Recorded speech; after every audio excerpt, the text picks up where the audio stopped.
Hey everyone, thanks for joining us today and welcome to PHLY Flyers, presented by Bet365. Download the Bet365 app and use code PHLY365 when you sign up, whatever the moment. It's never ordinary at Bet365. And we are here at the Flyers Carnival. I'm here with Kelly Hinkle. And also, we are going to be having a ton of interviews today with coaches, executives, marketing representatives with regards to the Flyers Carnival. But first, we do have Flyers assistant coach Rocky Thompson. Rocky, thanks for joining us. Oh, it's my pleasure. My pleasure. Rocky, I guess to kick things off, you've now done a few of these carnivals. You've been in multiple organizations. What makes this different? What makes this special? Well, for starters, being 46 years, it's incredible to think of the length of the good things that have happened with this charity and what it brings to the community, allowing our players to interact with the fans as well is so important. Our guys got such big hearts, and you can see that when they play on the ice, and it gives an opportunity for the fans to have more of an intimate relationship with them outside of just being a spectator. They can really integrate with them, and then it's all for a great cause. Moving more to the hockey side. Now, obviously, our listeners know you coach both the forwards and the power play. Power play's improved a little bit this year in terms of efficiency, but obviously not where you guys want it to be. What do you think has been the biggest challenge, for you guys in terms of getting that where you want it to be? Well, there's been a lot of moving parts with the power play, and it's been a process over the last couple of seasons. There's been personnel that has changed. We wanted to give opportunity to other players who maybe had a little bit less, playing more prominent roles. We've had new players come in. We've had some players leave that were, somewhat successful power play players to a degree, statistically for us anyway. And so we've been trying to move pieces around to see what the right fit is. It's kind of been a bit of a puzzle. And improvement we knew because there wasn't a lot of change outside of Michkov. That, and like I said, we've had some players leave that we knew there wasn't going to be some monumental leap that has happened on some other teams in the past because of free agency signings and some specialists coming in. So we're moving the needle a little bit. It's not where we want it to be yet, but I think we're starting to see the strengths of some players in certain areas. I think Kuzmenko, his addition is something that we're looking forward to. It's a small sample size, but we've seen that ability from him, especially in the bumper and around the net. And so we're excited about that. We're excited about where that's going to go, and if it can be a catalyst for us starting to move up the ladder a little bit. You mentioned about Michkov, and one thing that has been brought up is that when he played in Russia and even at the start of the year, he was maybe more comfortable on the right side of the formation. I know you guys move things around. There's a lot of motion, but it does seem like you guys more recently have been using him more prominently on the left side. What's the reasoning behind that? Well, we've had him almost predominantly on the right all year. And really, it was also with the other players and the way that they would play that we wanted to see because our power play kind of got stale. Mich had an interest of playing his left side early in the year as well. We didn't utilize that right away. And sometimes on our entries, he would end up on that side just with the way you break the puck in. It can give you a little bit of help there. And we liked what we saw as well. Same thing with TK on his strong side. The way we're positioned with Lottie net front being a left shot and now having Kuzmenko as a right shot in the bumper, it was a little bit of an experiment with Tippett in there as a right shot. And we started to see these opportunities kind of go up a little bit, like some high danger area scoring chances. It does take something away when you don't have the one-timer options. But when we were there with TK on his one-timer and Mich on his one-timer, we were never able to seem to hit those anyway. Mm-hmm. And so it was kind of like, why keep it there if we're not going to be able to take advantage of the situation. So we put them to their strong sides, and we feel like our scoring chances have gone up a little bit. And again, it's a process of getting comfortable into that. And so moving Risto at the top gives us much more of a shot threat that we felt, especially with TK being able to give him the puck from that side of the ice. So it gives you a shot threat that penalty kills have to respect a bit more that we didn't have prior to that. And so, like I said, it's a puzzle we're trying to put together right now, and hopefully that, and nothing's permanent, as we've seen over the last 3 years. Things can change. And so that's kind of the mindset of it right now from the coach's perspective. Gotcha. And last question, because we're churning through these, but I know you got a lot to do today. But you obviously have 2 new players that were added to the team. As the coach of the forwards, I'm sure you're getting to know them. What's your early read on Andrei Kuzmenko and Jacob Peltier, both as players and as people? Well, you can see, both of them are really excited to be here. They seem like they're great to work with. We've only been with them for really only about a week, but we see the individual skill set with Kuzmenko with the puck. You can see he's got quick hands, pretty good skater, powerful skater, has an acceleration to his game, and he's got a heavy, heavy shot. We feel like his shot totals have been down a little bit in the last, since he scored the 40 goals in Vancouver, and that's something that we want him to encourage, to think of himself as a shooter first with the ability to make a play. He does see the ice extremely well, but we want him shooting the puck because we feel that that's his biggest strength. Peltier, we really don't know too much about him. He hasn't played a ton in the NHL. You could see that there's speed to his game. There's a tenacity to his game. He's a great kid. He's really energetic. Vocal on the bench. That's the first time we were able to coach him was last night. And so he's a positive person. And he's somebody who's trying to will his way to be an NHL hockey player. So those are always a pleasure to work with when you got guys like that. All right. Well, Rocky, thanks so much for joining us. Hopefully you have a good rest of the day with the Flyers Charity Carnival. Thank you very much, Joe. Thank you. Thanks so much. All right. Well, that was Rocky Thompson, Flyers assistant head coach. We will have many more interviews the rest of the day. But Kelly, I guess while we are prepping for our next interview guest, who I believe is Flyers Mr. Lou Nolan. public address announcer, Lou Nolan, the legend himself. Yes. Kelly, what were your thoughts on yesterday's game? Well, it was great. It was a lot of fun. I was there, so that it's You always, were in the stands. I was in the stands. It was an excellent vibe, and I thought about that heading into today, because this event is obviously such like a good vibes event. It was really nice for the Flyers to get a win in front of a sold-out crowd, which I can't remember the last time. It's been a while. The building was sold out. It has, yes. It has been a while. Been a while. Yeah. And so it was great for them to just like come out, and it wasn't quite a start to finish domination of the Edmonton Oilers, but for the most part, the Flyers kind of had control of that game. And it was just like a lot of fun to watch. Michkov going off, always a good time. It was great to see Kuzmenko doing some stuff. He seems like he's going to be a really fun player. Not sure we're going to be able to keep him, but I like him. So yeah, it was just a really good, I think, start to finish effort from the Flyers. Good to see that coming out of the break. Ersson looked a little shaky at the start, but he seemed to really shore things up as the game went on, so that was encouraging. But yeah, just a really fun game, I think, for the Flyers heading into this event. Yeah, Kuzmenko is interesting, and he's definitely looked good so far, without a doubt. Yeah. He's been very, very strong. We're only talking about 2 games, of course, but he's been impressive. Now, the thing that gives me pause, though, about Kuzmenko, and why I don't want to get too excited, too ahead of myself with him, is that he's done this in 2 other stops. Yeah. His first season in Vancouver, he scores 39 goals. He looks like he's this big find. Mm-hmm. And then the next year, he doesn't click with Taka, gets traded, then is great after the deadline for Calgary, and then this year falls down their depth chart again. So I do wonder if he is a guy where it clicks very fast for him early, and then it dips. I just...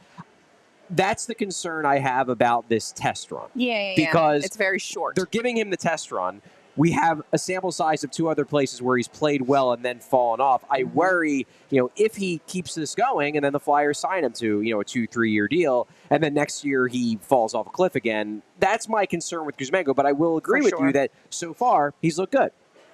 Yeah, I've kind of been kicking this around in my head, like what kind of contract would I be okay with them giving him?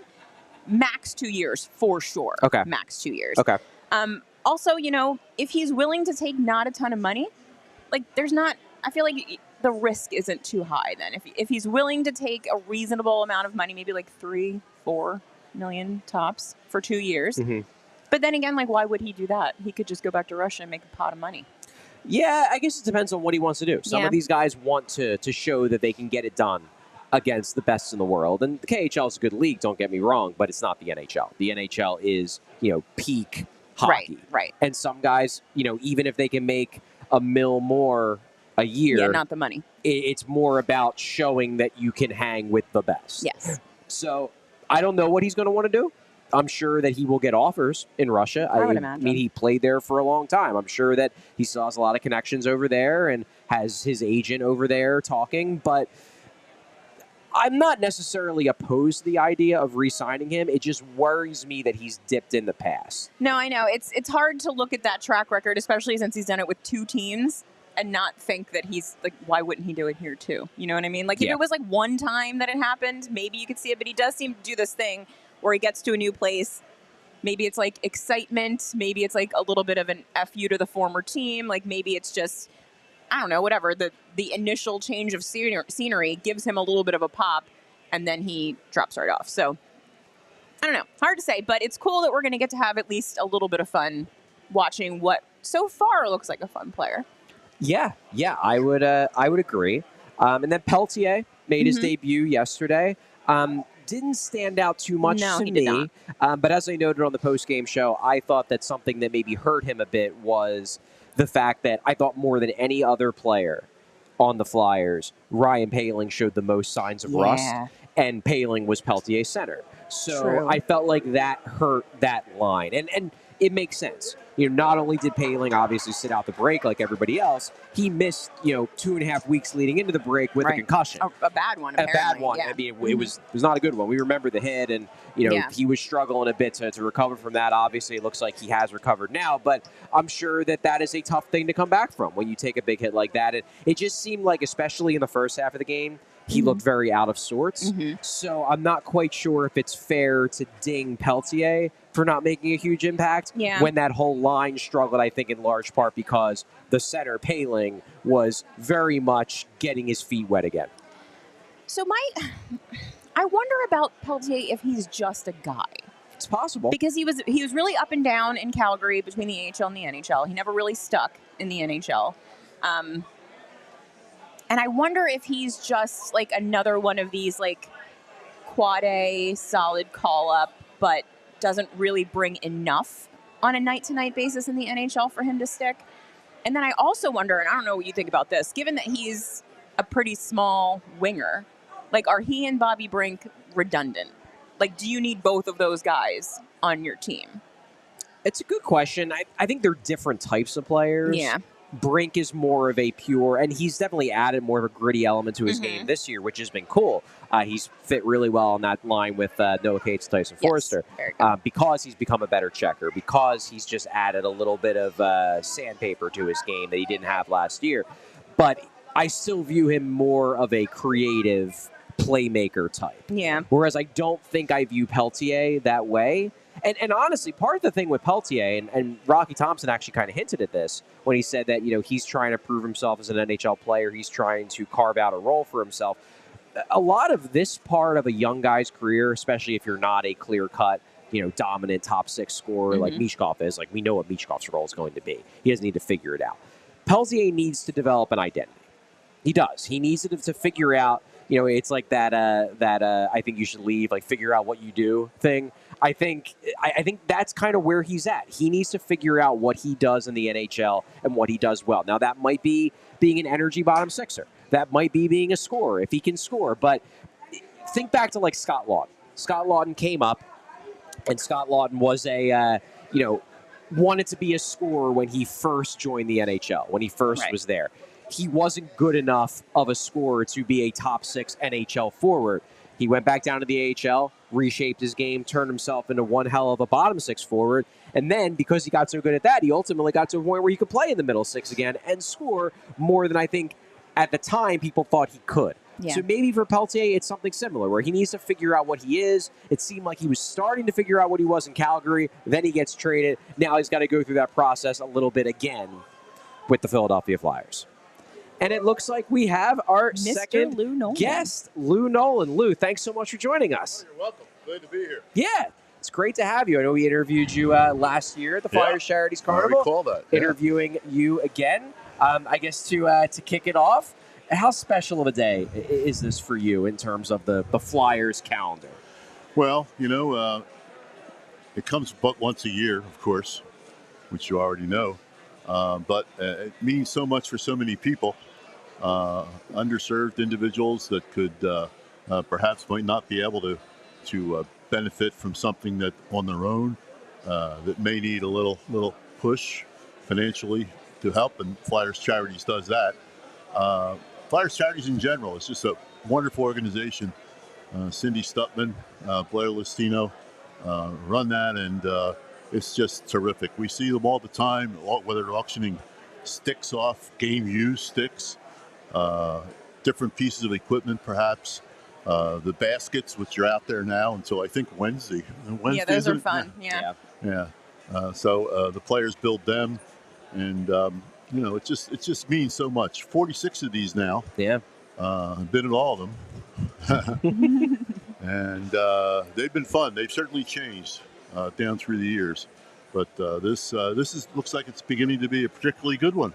It's crowded out there. It You guys is. go get a chance to look. I mean, Yeah, Kelly took a I walk took a little around. lap around, and Did you, people, Kel? people right at 10:30. It was very, very crowded in here, so it's great to Loaded. see. Yeah. We saw a long line when we came in and parked, Ellen and I, my wife, and said, boy, look at that line. Holy cow, I hadn't seen something like that before. So this is an exciting hockey team, Yeah. as you guys know. Yes. And yesterday was really a demonstration of what they can be when all the pieces are assembled.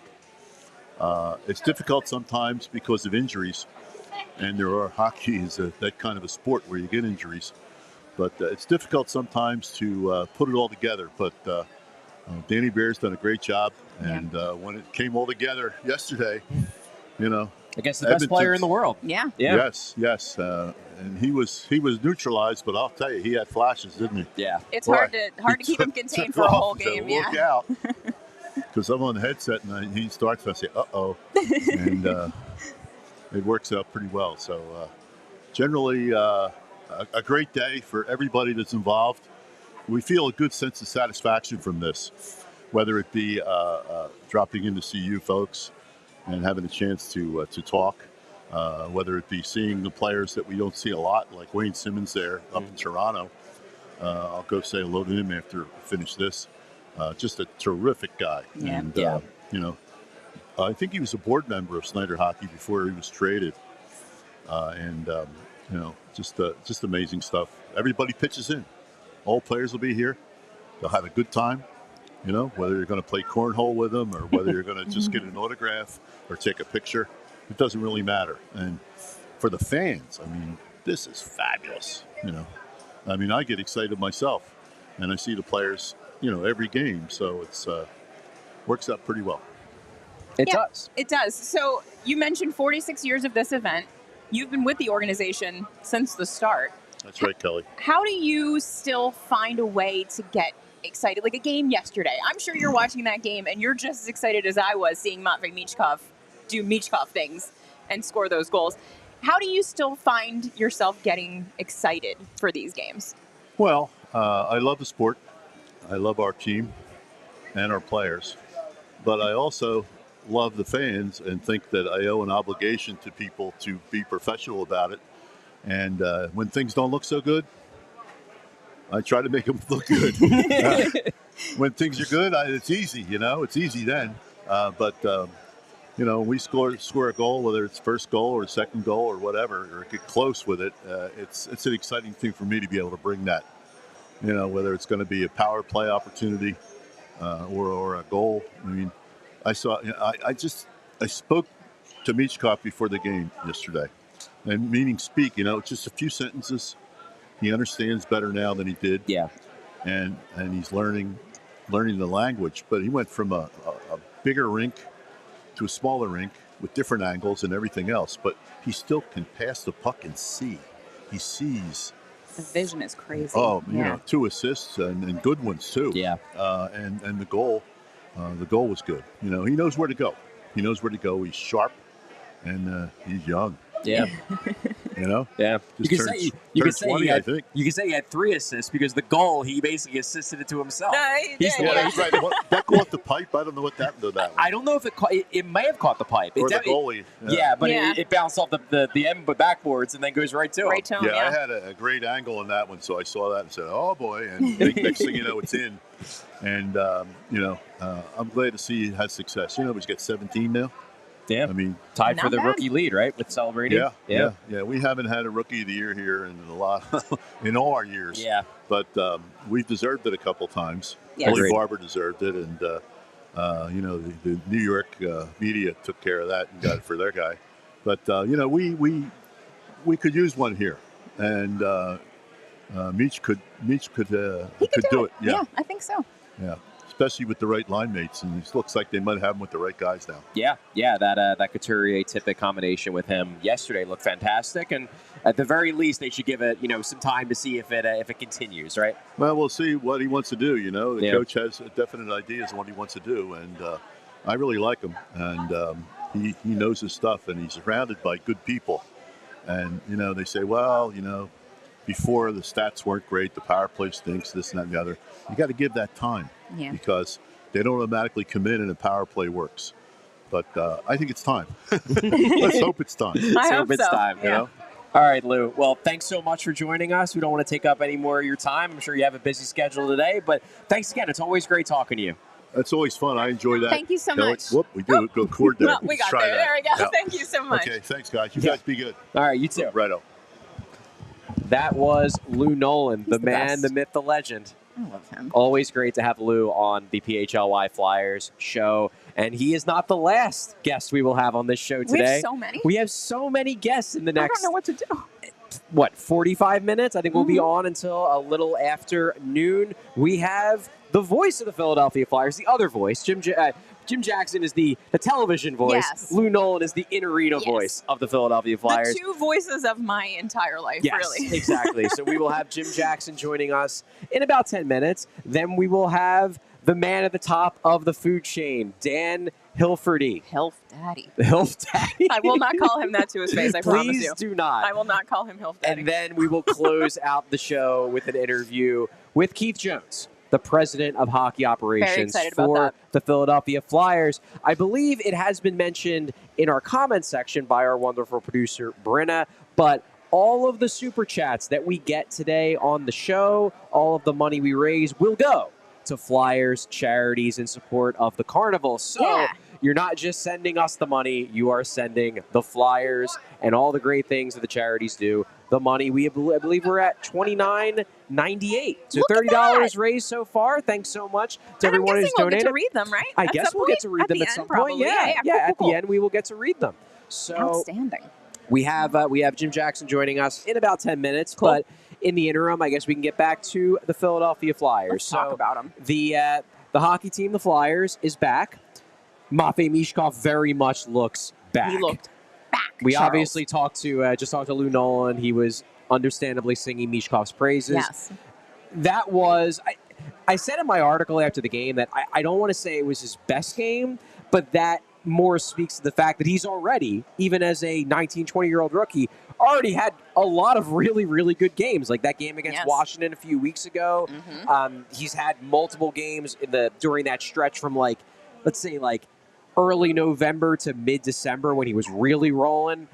Do you think that today, though, or not today, yesterday, was a sign that we're going to get that version of Michkov, the one when he was really rolling, when he was point per game pace, that we're going to get him the rest of the year? Or was that just the game where it all clicked and then he's going to still have his ups and downs the rest of the way? I mean, obviously it's hard to say for sure, but based on the evidence that we have, Right. he was really just tired. He was worn out by the rigor of the NHL schedule, Yeah. which, understandably so. He got here, what was it, midsummer, late summer? Yeah, I think he got here, in August? Yeah, so he didn't have the full summer of training. He didn't have like a lot of time to really like get himself integrated with the team, to learn the language, to get to know his teammates. Like, it was really getting thrown right in. And he was great to start the season because he was fresh. Well, he's had 2 weeks off. He was on vacay. I'm sure we all saw the pictures. I don't know where he was, but he was somewhere. So he has refreshed himself. And so I'm choosing to believe that we are going to see that version of Michkov for at least most of this home stretch of the season, which is awesome because I know that Celebrini's going to get a lot of, especially because he's a center and because of the name and the being number 1 overall and all that stuff. Like, he's obviously going to have a lot of juice heading into the Calder race. Yes. Understandably so. He's very good. But I do think that Meach has the opportunity. I mean, he had a 3-point night yesterday. He has an opportunity and a real chance, I think, to be able to lead rookies in points. Mm-hmm. And if he's able to get there, like, he's going to have a very strong case, especially, because he's not a center. He's not a number 1 overall pick. I think that it's almost more impressive when you're doing it without, the natural tools that someone like Celebrini has. So we'll see what happens. I think he could take a run at it. I always, and you can vouch for this because obviously you're on the show very regularly, that I had been noting in the lead up to the break that I was very confident that he was going to have a strong finish to the season. That I believe that he really just needed a physical and a mental reset. He obviously hangs out with his boys. I think they were in like Dubai, maybe. It was somewhere Where closer. else would a bunch of young Russian dudes go? Somewhere but closer to Russia, yeah. But I just felt like he needed a little break. And it appears that we have. Jim Jackson. Mr. Jim Jackson. Jim Jackson. As we were saying, we've had the 2 voices of the Flyers back to back. We have the voice on television, Jim Jackson, and then the voice in the arena, Lou Nolan. Oh, you just had Lou? We just had Lou. Yeah. We just had Lou. I do not feel worthy after Lou. Lou will entertain you more than I will. Yeah. This is so weird for me because I've done the games for 32 years there, and I'm always a left mic. So I feel out of sorts here with this on the right side of me. It's so weird. I was trying to fix it. It wouldn't go that way. So, okay, I guess I got it. But now that I look at the screen, the monitor, it should be over here because I'm actually, you know the rule, don't block your face. Although in my case, you might want to block the face. But it's just... Really, Jim? Get out of here. Jim, you say that you've done this for 32 years, and I'm obviously, giving you credit here, but like you do not look like you've done this for 32 years. I appreciate that. You really don't. Hopefully I don't sound like it either. That's good. No, I'd like to do it maybe not 32 more years, but I'd like to do it for a little while longer. I want to do this until the rebuild is starting to pay off. Let's put it that way. Well, I mean, let me put it this way, Jim. We'd love to have you for another couple decades easily. I hope it doesn't take a couple decades for this rebuild to get going. At that point, that might not happen. I'll be maybe in Arizona, Florida watching in 20 years. But no, I think this, we just talked about this the other day. We did, yeah. The rebuild is interesting because you now have, and you notice this when these guys are starting to celebrate birthdays. Noah Cates turned 26 during the break. Owen Tippett turned 26. Cam York just before that turned 24. So now you start to say, well, the rebuild can't be like 5 or 6 years off, or these guys are going to be in their 30s. Right. That means Konechny Santa are going to be into their early to mid 30s. So we got to see this start to pick up. But it'd be interesting to see how this offseason plays out. Big summer. Yeah, well, the way that Danny and even Keith Jones on the Anthony Gargano show earlier this week, the way they've been speaking about it was, and they've been careful not to promise anything, but the way they've spoken of it was, we're clearing out cap space so that we can make a move when it presents itself. And I don't know, you do that, and you do raise expectations that big moves could be forthcoming. Well, between the fact that they've cleared space and the cap is going up more than most people thought over the next 2 or 3 years, gives them flexibility that they have not had in a long time. So that, I think the question is going to be, do they feel the team is ready to start adding a veteran component? And I'm not talking about a 30-year-old and 35-year-old veteran component, maybe a mid-20s component. Can they make a hockey trade and get a young player? That's certainly something they have to look into. And you look at what Washington did this year, and the Flyers are not in that position. I'm not saying that, but at least maybe use a little bit of their strategy was to trade for players who weren't necessarily old, like Dubois, but they might have baggage, but they also have potential. Now, it's risky because you got to get them right. Yeah. But I think in order for it to work, you look throughout the teams that win the Cup, there's guys they've either gotten in free agency or even draft picks, low draft picks, whatever, people that were not top 5 picks that turn into really good players. You're going to have to find them somewhere. Yeah. You aren't going to do the rebuild only on picks in the top 3 or 4 of the draft. You're not going to get that many. So you have to find ways to make those work, and we'll see. I think Jetlichenko could be a really good player who wasn't, in the top 5 of the draft. So you got to do that through the draft, but you also have to, I think, go out and through free agency or trades find players who are young veterans, maybe, or even mid to late 20s veterans who are going to play better here than they've played elsewhere. So you don't have to give up too much to get them. Yeah. And that's why Danny's paid the big bucks. Exactly. He's got to go out and find those players. But I think he's shrewd enough to do that.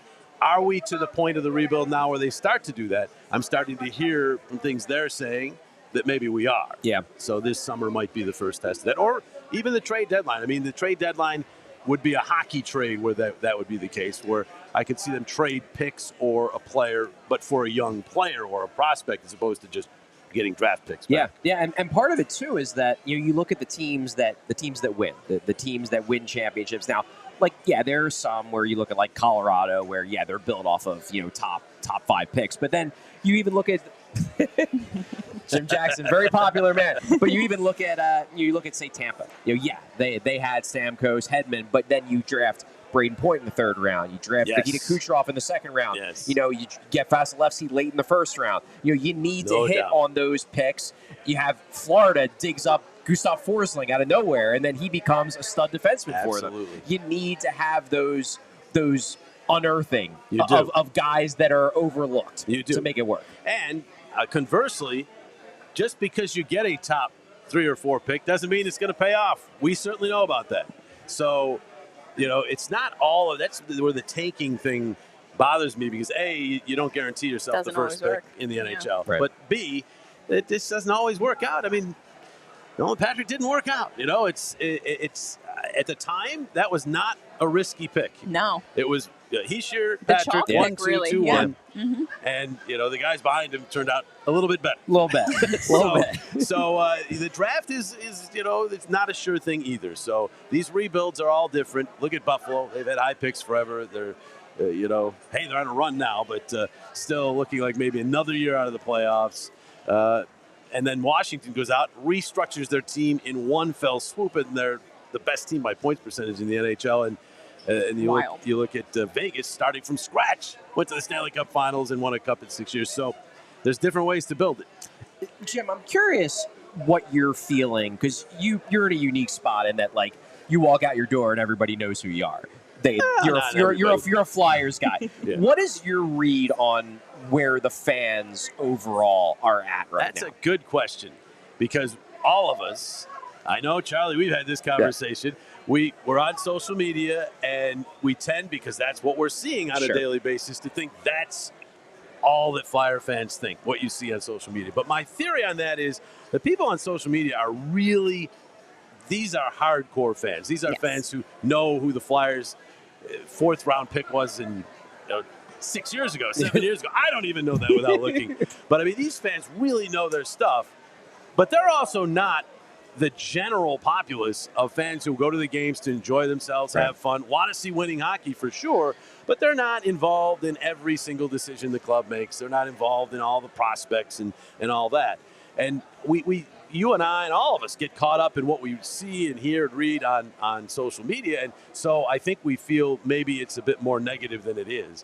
When I go out, I get more, Jim, when are they going to win again? Not why aren't they winning? How's that? I gotcha. I really think there is in this event is a good example of that. There's this underlying, it's ready to explode. It really is. It hasn't gone away. It's gone into hibernation. I like to say that as far as the orange and black nation just exploding. Right. It would only take a playoff run. A playoff appearance would be a good start, but I think if they go on a run where they win a round or two, this place would go crazy.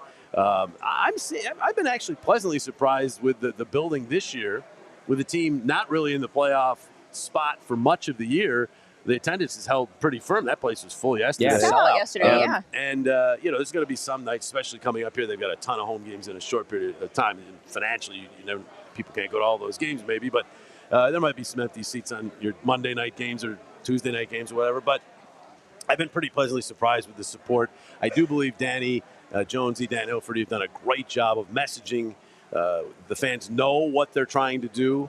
They're with them. I think before that there was some mixed messaging, and that really ticked some of the fan base off, both the social media fan base and the general ones who just wanted a clear message. What are we doing? We're with you. We want to be with you. What are you doing? And I think Dan and Danny and Jonesy and Torts have done a really good job of getting that message out as to, hey, we're here to be competitive now, but be great consistently later. And by great, I don't mean in and out of the playoffs. Great meaning every season when you go to your website, you go to your Hockey News yearbook before the season, the Flyers are one of the teams considered a contender, not just to make the playoffs, but to win the Stanley Cup. They're not going to win it every year, obviously. Sure. But and people say that's pie in the sky. No, it was like that in the 70s, Exactly. 80s, 90s. Yeah. My first. The Flyers missed the playoffs my first year here. Then they made the playoffs 14 straight years after that. And it wasn't they were squeaking in every year they were expected. Now, that was before the cap. The cap makes it more difficult. But teams have done it. Tampa Bay somehow still competitive. Some of these teams can stay. I mean, your window is going to be a certain length now with the salary cap era. But I think the Flyers can get to that stage where at least for a good 8-9 year stretch, they're going to be considered Stanley Cup contenders. That's the goal. They want to be competitive now. They certainly were competitive last year, right to the last game of the season, almost made the playoffs. Haven't been as competitive standings-wise this year. I really think early it was mostly goaltending. Yeah. Then the play dipped. The goaltending's gotten better. Sam Anderson's giving them, since Christmas, goaltending to get you into the playoffs. Absolutely. Now I think it's about the game. It's interesting, the trade, if you look at it. Farabee, Frost, Kuzmenko, Peltier, throw the picks out, just the player for player, you say, well, Calgary got the better of it. But there seems to be almost a breath of fresh air that has come in with this trade, even though they weren't playing for a while. So I'm not so sure that trade ended any chance they have of going on a run here, because they do seem to have some energy. The power play looks a little better with Kuzmenko. Yeah. And then now they're getting the goaltending. So who knows? It's really tough. I'm asked, I did a zillion shows during the break, podcasts and radio shows, and they're all asking me, are the Flyers, giving up on this year? And I'm like, it's a tough call. That you win 3 in a row in the East, and then you're starting to look, man, you're only 3 points out. Damn. Right. You lose 3 in a row. Oh, you got 9 teams to crawl over. So it's tough. I mean, at the break, I was kind of thinking it's going to be tough, and I still think it's going to be tough. But if they sweep this home and home from Pittsburgh, they're going to be no more than like 2 or 3 points out of a playoff spot. That's true. So it's going to be a tough call, because Jonesy and Danny and everybody associated with the team has always said the players will tell us what we need to do. Well, the players have told them kind of both this year. There have been stretches where they look like a playoff team and stretches where they don't. So this is a tough one. Ristolainen, Lawton, what do you do? These are, lots means so much to this team off the ice as well as on. Ristolainen is a valuable commodity for any team. I got to think he's going to garner a lot of interest. So given all that, I'm not sure the team's spoken clearly to them yet on what they can do here. And even talking about last year, and we'll let you go in a sec, JJ. I don't want to keep too much of your time. I got to head to my next one. I don't know. I'm in no rush. But, I feel like the Flyers, Danny in particular, they kind of showed their hand last year. Because last year, you're talking about a team that was in a playoff spot for pretty much the entire season, and they still traded away Sean Walker. Very true. So this year, they're not in a playoff spot. You would think that if a deal comes around, they would make a move, because they showed last year that even when they were in a playoff spot, they were willing to pull a piece away. True, but we're a year later. Yeah, true. And then, Tippett, Cates, all these guys are a year older. So I do agree with you. I do think that if they can get a real haul for Risto, they're going to have to do it. Yeah. But I don't know as if that haul will, as we said earlier, be just draft picks anymore. I think maybe a player or something, a young player, that's closer to getting this team good in the next year or 2 or 3. So I think we're in a little bit of a different spot this year, not only because they're in a different spot in the standings, but I think the rebuild is a year older now. So we see that maybe they're a year closer to making moves that will impact them, maybe not for this year, but maybe next year as opposed to 4 or 5 years down the road, meaning player as opposed to draft pick. But we'll see. I mean, if some team comes at him with a first next year, or first year after that or something, I don't think they're going to turn it down. So it really depends on what the market bears for him. And I don't think they have any trouble keeping him either, because he's playing really well right now. Yeah, and that one shift yesterday where he dangles and then he goes over and roughs up Jeff Skinner. That was awesome. I mean, like, put that on a clip and send that to every GM in the NHL. It should go right on out. Yeah, I mean, don't show them the first 10 minutes of the game though, because there was some rust on all those players. Not the guys who had been injured plus the break. There was some rust, but once they shook that rust, that was a really impressive performance yesterday. I mean, I was just saying, the second period was impressive. Obviously, you outscored the best second period team in the league, 4-1. But the third period, they allow the team that leads the league in shots on goal per game to 3 shots, I think it was, in the third, with Draisaitl, McDavid being doubled up. It's crazy. It was a really impressive defensive performance in the third period. It was a very impressive performance. And JJ, it's going to be an exciting next few weeks. Yeah, we're going to depend upon you to keep the excitement going when we watch on television. I have the excitement. But as far as what is going to happen, I have no idea. I tell everybody that. You're looking for insight from me? I have no idea, because the team has spoken in both directions as far as the players and how they're playing, as I just said. And they're close, but not quite at a playoff spot. So it's going to be fascinating. The trade deadline is going to be fascinating. And then after that, if they have gone on a run, they've got 5 games left before the trade deadline, then you're talking – if they go on a run, can they keep that run going? Yeah. So it's a busy March. It's going to be a busy March. It will be fun. JJ, thanks so much for joining us. Your coverage and your shows, guys. I watch them whenever I can. So thanks so much. Love those post morning practice workouts ones, because sometimes they don't get there. Yeah. So there it is. I just turn Charlie on. I'll figure out what happened at the skate. So love it. JJ, thanks so much. Have a great rest of your day. All right, you two guys, enjoy the carnival. Yep. That was Jim Jackson, the voice of the Philadelphia Flyers with NBC Sports Philadelphia. It's always great talking to JJ. He's the coolest. He's great. He is great. Just love talking hockey. Charlie's not going to tell you, but they're homies. JJ's a good dude. He's a good dude. In any case, back to the Philadelphia Flyers. We will have Dan Hilferty joining us momentarily. That one ran a little bit longer. We're only supposed to get about 5 minutes with each person. JJ went like nearly 15. He didn't want to leave. He wants to hang out with us. He just wants to chat. He wouldn't, honestly. He wants to talk hockey with us. Gotta go talk to some other weirdos. But I'd rather stay here. Next up, we will be getting Dan Hilferty. Yes. Obviously, Dan Hilferty is the man, as I said, at the top of the food chain, runs Comcast Spectacor. What's your view, I think, of I guess the ownership group? So I have said before, admittedly, I'm a little bit of a mark. Okay. You pander to me a little bit, I buy in pretty easily. Okay. A little bit of a sucker, you might say. That said, we've had the opportunity to talk to Dan several times at this point. And he does seem genuine. Like, I understand that he's a businessman. He's led huge corporations for probably most of his adult life. This is his job. It's his job to sell someone like me on his message. But it feels true. And even if it isn't, I think making me feel like it's true is important. Like, it's something that he needs to do. And the previous gentleman never did that. I never felt it was genuine from him at all. That's fair. Hilferty feels genuine. It feels like he really cares about the organization. It feels like he really cares about the fans and doing a lot of the work to restore the organization to kind of the level that it was, like JJ talked about, in the 90s when they were making the playoffs constantly and they were held in really high regard around the league. And I do think they're getting there. Like, I do think, like, events like this, bringing back some of the older stuff, like even silly things like the goal song. You know what I mean? Like, you took that back to the goal song that we had in the glory days.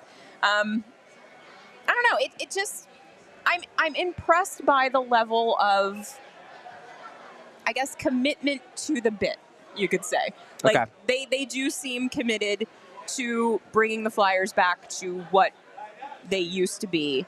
And I think it's important because they are rebuilding. Like, you got to get guys to want to come here. Eventually, we're going to have guys that want to sign here. And that is clearly a big part of this. Yes. And that didn't used to be a problem when you could just write the biggest check. That's true. That wasn't hard for Ed Snyder. He could just write the biggest check. He did it all the time. It was awesome. Now you need to attract guys with more than just money because we're all working with the same pot.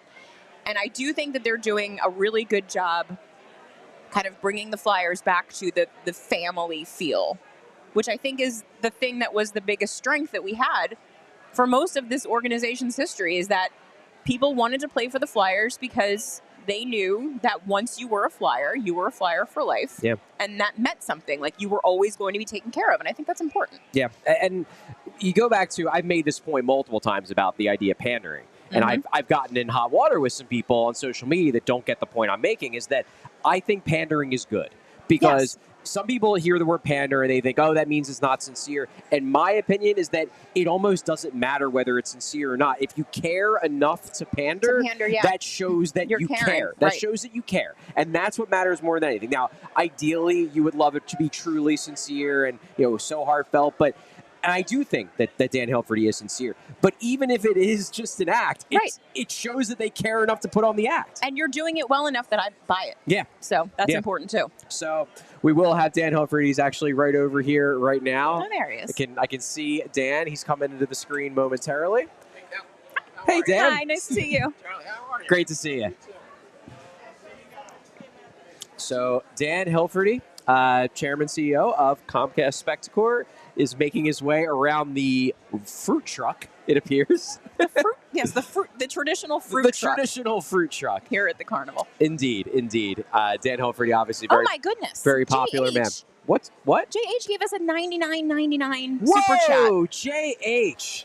Charlie can pitch in the penny. I will pitch in the penny for you, JH. We love JH. Thank friend you of the pod. so much, JH. Well, that's awesome. Big friend of the pod. Thank you so much. That's so generous. It's a very generous offer. That's the amazing. Flyers Charities very much appreciate it. And we appreciate it here at the PHLY Flyers podcast. And there is Dan Hilferty. Dan, can you hear me? I can. Great. Can you hear me, Charlie? I can. Charlie, good to see you. Dan, thanks so much for joining us. It's great to be here. Yeah. It is. And you know what? It's such a great event. And I guess I kind of want to kick it off with a question about the event as a whole. Is this, and look, the games matter, obviously the team matters, but is this the most important day of the year in terms of, building the kind of community and public-facing organization you guys want to build? So, Charlie, I think it's intertwined. I mean, we talk about a culture of excellence, and with hockey, it kind of goes up and down as the teams, guys retire and a new group of players come in and trades. The one constant has been our work in the community. And it goes back to the legacy of Ed Snyder. This carnival represents 46 years that this has happened, and it's about working with Snyder Hockey and Education to improve communities, to make sure that young people have access to hockey and educational resources, and really focus on other things like defeating cancer as a periphery thing. So I would say it's all intertwined. And I know my dream and the efforts of the team around me is to make sure that we not only build a culture of excellence, you've both heard me talk about that in the past, but do it in a way that it brings the community along in a caring and inclusive way. So we just saw the entire city, speaking of community, come together around the Eagles winning a championship. For you, at the top of the organization across the street, how motivating is it? Like, how badly, because I know how badly I want it, how badly do you want to see that in orange? Well, it's Kelly, I'm gonna let you in on some. So I was fortunate to go to the Super Bowl. My wife Joan and I went as guests to the Eagles, and chairman of Comcast Spectacor, my good friend Brian Roberts, he was there too. So I get the text and he says, "Are you here?" And I said, "Yeah." And he said, "How amazing is this?" And I said, "It's pretty amazing." And I said, "We need to win a cup." Yeah. And he writes back, "Let's go." So Kelly, to your point, we want to do everything in our power to position this franchise, not just for that middle piece, but to truly compete year in and year out. And I have to say what Keith Jones and Danny Briere are doing, along with Torts it's spot on. It's exactly, doesn't always appear to be, and you guys rightfully call us out when you think maybe we're not doing the things we're saying we're doing. But think about it, it's about getting the right draft picks in place, mission accomplished for the next couple of years. Clearing up cap space to go after the types of players we need to complement the young emerging group that we have. Mission's not accomplished yet, but we're positioning ourselves to do it. And Kelly, I've always been a fan, and I cheered for all four, and now the union are 5 of our teams. But in reality, I've never had this feeling of a desire to be part of and to position an organization to achieve greatness. Yeah. Dan, I want to ask you about obviously the big news over the last few months in the Philly sports world has been the announcement of the partnership with the Sixers, that you guys are going to be joining up with them. What I want to ask, and obviously the focus has primarily been on the Sixers and how it affects the Sixers. We're a Flyers podcast. How does that news, how does all of this affect the Flyers? Okay. So look, here's how we look. Here's how I look at it with my business hat on. We've talked about the fan in me, my role as the business partner with the hockey ops group to create excellence. When you're in this as a business, it's about increasing the value of the franchise. That's a responsibility I have. And if you look over the last few years, the value of the Flyers, in fact, most sports franchises, the value has gone up. We were very excited whether the Sixers chose to come with us and build a new arena or whether we were going to stay the course, stay here as long as we could. The one concern was part of the value of a franchise includes the revenue, the income of the arena. And we truly believe that not only did 2 arenas not work from a fan perspective, we believe that together we could maximize the overall income potential of Wells Fargo now and whatever we build in the future. And at the same time, both for the Sixers, and they agree, and for the Flyers, enhance the value of the franchises. And as a Philadelphian, I have to say, I think it's what's great about our region that these 4 teams, maybe someday the Union, but for these 4 teams, we're here. Our goal with the Phillies and hopefully the Sixers and the Eagles is to build a community around it where 24/7 people can come here, enjoy a game, enjoy a concert, get a meal, and live. So that's where it is. It's about continuing to increase the value of the franchise. Gotcha. Moving on to, and we're not going to keep you too much longer, Dan. No, I know you love it. Got a lot to do. Keep me. All right. Hey, I'm not complaining. You mentioned about the rebuild. So obviously a trade was made over the last few weeks, moving out Joel Farabee and Morgan Frost, and both Danny and Jonesy noted that was in large part meant to clear up cap space for flexibility for the future. Fans look at that and they say, does that mean that it's the sign of a pivot towards a more active portion of the rebuild? Do you think it is? Is that reading into it too much? I actually think it's reading into it too much, but not for the reasons you're an expert. That you're both experts that you may be thinking. Here's kind of my view of the whole thing. The only way these guys will I believe, because I'm in the room, but I'm not. It's not my thing. I'm about the business side and supporting the players in any way I can, but they will not make a move unless they believe it is one that will really move the needle in the near future and in the long-term future. Here's how this is interesting, and I've been thinking about this a lot, and I just had a conversation with Scotty Lawton about it, that I've been I ran companies, fortunately, for 28 years of my 40-year whatever career. Pretty long, Kelly, pretty long career. But the truth of the matter is that I can count on one hand the number of people that I've looked across the table and said, it's time for you to leave.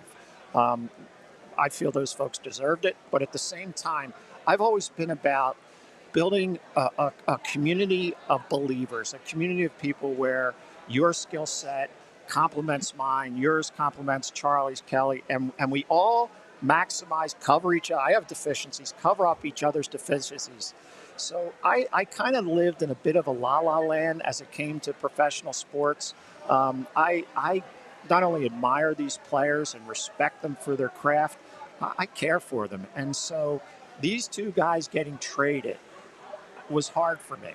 But Danny and Jonesy were very clear. Said, hey, it's a business, and we have a responsibility to build towards the future. And it took me a week, but then I corresponded with both of them.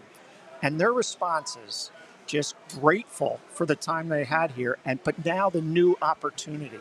Yeah. So the only thing I'm trying to say here is I understand now more clearly how this works, that we have an ultimate responsibility to do whatever we need to do, Danny, Keith, Torts, to make sure we're building towards a very bright future.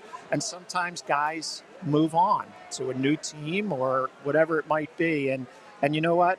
As Jonesy and Danny said to me, they're going to be fine, and we're going to do the job we need to do. So it's been an education for me. I hope that was. Yeah, no, it did actually. It's interesting. So you reached out to both Morgan Frost and Joel Farabee? Yeah, absolutely. It took. I needed to get my head around this is the business side of it, and it's okay. And I told them how I felt just in a text, nothing earth shattering, and it's not like, we're friendly. It's and so both of them within 10, 15 minutes got back. Thank you so much for this. Love my time in Philadelphia. Excited about the future. And so, it was. And by the way, if I see these guys, I take a look in their eyes, and it's not about hockey, although I want everybody to excel in hockey. It's about how are they as human beings, and what's going on in their lives, and because we're a community. We're a community, no matter how you cut it. We're a community, a Flyers community, where from the time Ed Snyder envisioned this franchise, care for the human, aside from the hockey player, it was paramount to building that culture of excellence and success.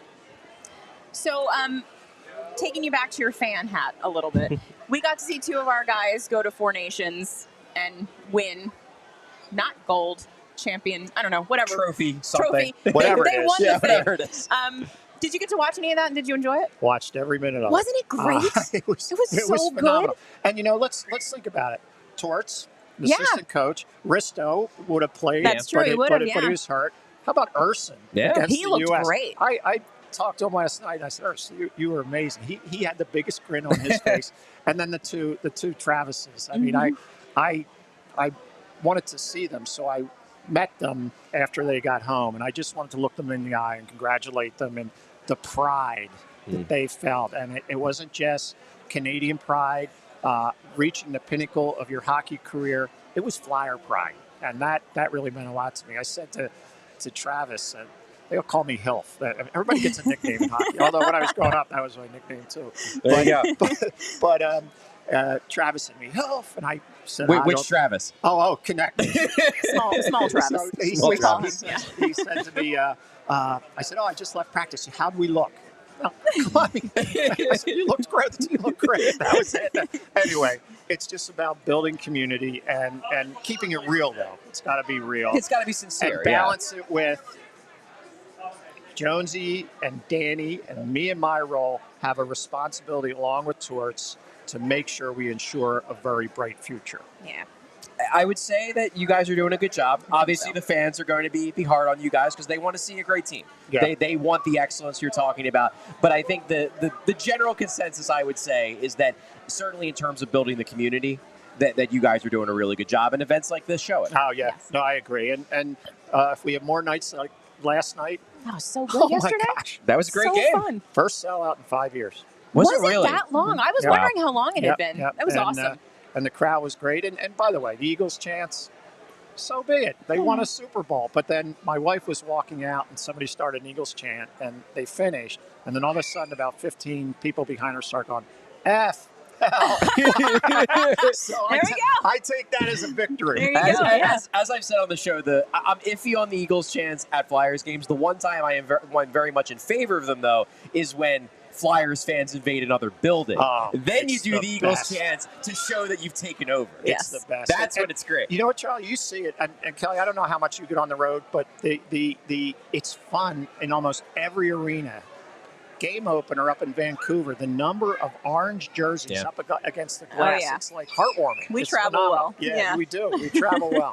And hopefully we'll have a reason over time, patiently, to get to a point where everybody's going to want to travel with us. I think so. I really, really hope so, Dad. Dad, thanks so much for joining Charlie. us. Thanks, Kelly. Thanks for giving us your time. Nice to talk to you. Who do you have next? We got Jonesy. Oh, Jonesy. that's a step up.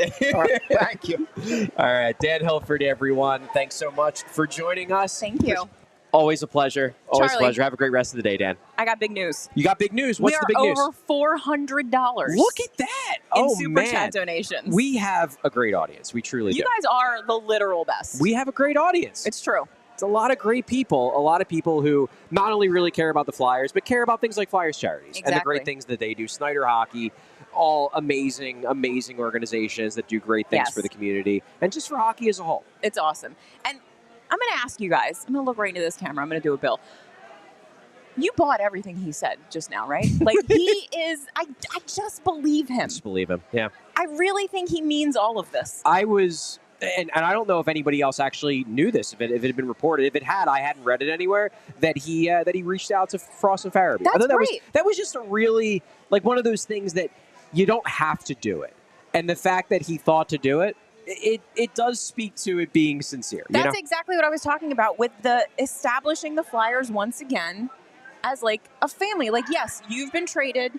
You guys are Calgary Flames now. But you're still our guys. Like, we still care about what's going to happen to you. We care about you we're as sorry people. you had to go. Yes. You know what I mean? Like, exactly. I can guarantee you that 90% of owners, which functionally he serves as like the face of the owner, would text guys that have been traded. I can guarantee you 90% of them would not do that. I would agree with that. Yeah. I mean, the GM probably, maybe the president, but the guy who owns the team, Nah, no chance. Only the best ones. Right, like, exactly. Only the ones that are truly hands-on, and not hands-on in the sense of, you have to make this trade or you have to do this thing, though obviously Mr. Snyder did that a lot. He was a little bit different. For good or bad. He brought the team to Philly. He kind of had that ability. I don't think Dan Hilferty is like that, but he is hands-on in the sense of, or being around the players. He's talking about Travis Konecny running up to him, yelling "Hilf." Like, that's cool. That's Charlie, cool. I was so close to telling him I call him Hilf Daddy. When he said that, I thought it would be inappropriate, so I did not do it. Oh, my God. What's up? Oh, we got to hit ads. All right. Oh, I forgot about the advertisements. Pay those bills, Correct. Okay, so first advertisement. Glatt hair removal. Or glatt hair restoration. Wait for the thing. Okay, we did. There we go. Go. All right. So if you've been following John Marks, who is a member of the PHLY family, you know all about Glatt Hair Restoration. It's now part of the Morgenstern Center. Glatt Hair Restoration is under the direction of renowned plastic surgeon Dr. Ken Morgenstern. Doctors Glatt and Morgenstern share a remarkable bond that spanned many years as colleagues and friends, from collaborating on critical research studies to working together in the operating room. Now that it is under the direction of Dr. Ken Morgenstern, it still has the same peerless approach to care, the same expert team, same unmatched Glatt system, same state-of-the-art location, same stellar results. Each member of this exceptionally trained team brings 30-plus years of industry experience. Hair restoration is all they do. Each patient receives a complimentary one-on-one consultation to pinpoint the best course of treatment. Caring patient advocates work with you from the first phone call to the last follow-up visit. They understand this decision can be emotional and challenging, and they're here to help make your experience simple and stress-free. Glatt hair isn't just about restoration, it's about innovation. Their breakthrough treatments really do dramatically change lives. Bald is now optional. If you want to improve how you look and how you feel about yourself, Glatt Hair has the right treatment for you. Regain your confidence. Visit glatthairmctr.com or call 610-980-4000 to get started. And I also want to talk to you about a new sponsor of ours, Factor Meal Kits. Are you ready to optimize your nutrition this year? Factor has chef-made gourmet meals that make eating well easy. They're dietitian approved and ready to heat and eat in 2 minutes, so you can fuel right and feel great no matter what life throws you. And you can save time, because cooking dinner, it takes time. Sometimes you just don't feel like it. Sometimes you just want to get it done quick. You just want to fuel up. Yeah. And Factor is perfect for that because it arrives fresh and fully prepared, perfect for any active, busy lifestyle, which we both can certainly vouch for that. With 40 options across 8 dietary preferences on the menu each week, it's easy to pick meals tailored to your goals. Choose from preferences like Calorie Smart, Protein Plus, or Keto. Factor can help you feel your best all day long with wholesome smoothies, breakfast, grab-and-go snacks, and more add-ons. Reach your goals this year with ingredients you can trust and convenience that can't be beat. Eat smart with Factor. Get started at factormeals.com/factorpodcast and use the code FACTORPODCAST to get 50% off your first box plus free shipping. That's code FACTORPODCAST at factormeals.com/factorpodcast to get 50% off plus free shipping on your first box. Kelly. Charles. We are going to be getting Keith Jones in the very near future. Yo. We will. We're past $400. Our audience is doing a great job on You this guys are fine incredible. Sunday morning. Apparently, it was more $100 super chats. Really? Yes. We got another one. You guys are incredible. They're the best. They are the best. Well, there's Vince. Vince. Have to get started with man JH. Well, Vince, unlike in past super chats, the money isn't actually just going to Vince from Vince to Vince. This is actually Vince donating money to someone that is not him. Good job, Vince. Oh my God, Will, there's the penny from there's Will. the penny. Will Wadsworth, thank Charlie you doesn't have to give so the much. penny. I don't have to give the penny. That's I don't nice. think I have a penny in my wallet today. Often I do. I don't think I have one in my wallet today. I like that for You you. should have a little bit of change in there, from I have the to week. have cash on me or I get upset. I have to like have an old cash on me. person. Well, Yeah. I don't have that much cash on me today because our neighborhood bar is a cash-only bar. Ah, So you've grabbed been a couple partying. grabbed a couple drinks last night Love after that for you. after filing my story and covering the game. Excellent. Excellent. So next up, we will have Keith Jones. What are you interested in learning from the legendary Jonesy? I would like to present him with a list of all of the guys available for offer sheets. And I would like to know which of them, he can circle them, which of them he's going to be sending offer sheets to. It was interesting to There's hear a few guys on that list. to hear from the season ticket holders town hall meeting, which I believe was on Friday night, that him and Danny Briere were specifically asked if Were they? an offer sheet could be possible, and they both apparently looked at each other and smiled and said, "Well, we'll explore all avenues." So I want to follow up on that a little bit with Keith Jones to see, what he meant by I know what that. he meant. I know what he meant. $200, Whoa! Patrick. Look at that! Look at that! I hope you guys are all screenshotting these for your accountants for tax season next year. We're doing a good job here. This is amazing. This You is guys are awesome. incredible. This is great. This is so cool. It's really cool. It's really, really cool. I'm so excited. I mean, you know what? I think people are excited. I do. I think so, too. And days like this, it reminds you, look, and as who was it talking about? Jim Jackson was Jim. talking about social media. And he's right. The people on social media are the diehards. They're the ones who know every little nuance, every bit about the organization. But you don't have an event like this just with the diehards. You have an event like this with the diehards, yes, because they're super into it, but also with the people who, love the Flyers, but maybe aren't spending every waking moment of their lives talking about the Flyers on social media. They just spend every waking moment of their life thinking about the Flyers in their houses. Yes. And in the supermarket and watching ESPN or watching shows like ours. And it does seem like this show is this event Yes. is showing that there is legitimate excitement around the team. I honestly believe, I think his words were it's gone dormant a little bit. Hibernation. Hibernation, That's yes. the word he used. I don't even really think it has. I think it's just that there hasn't been a lot of opportunity for public exuberance. You know what I mean? There just hasn't been a ton to shout from the rooftops about. And I think people have just been quietly waiting for a reason to go crazy again. And I don't think that Flyers fans ever stop caring about the team. No. I don't think this is not a Pittsburgh Penguins situation. No, where not when the even close. team's bad, no one cares. Move them to Kansas City. Flyers fans, throughout this entire last decade of absolute horrors and drudgery, they have always cared. And that's why they've been so mad. Like, that's why people are mad, because they care. It's when they stop being mad that you start to have a problem. Yes.